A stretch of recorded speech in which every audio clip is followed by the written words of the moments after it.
Two bars look like they're modulating out of phase with each other. Move the flanking rectangles. Still out of phase, but add a gap.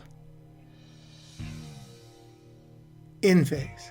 So once again, apart, out of phase, together out of phase, small gap, in phase.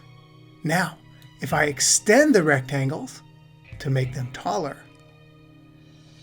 out of phase, in phase, out of phase, in phase. It's almost as if these rectangles, which aren't touching the bar, can change the appearance by remote control. Thank you for watching.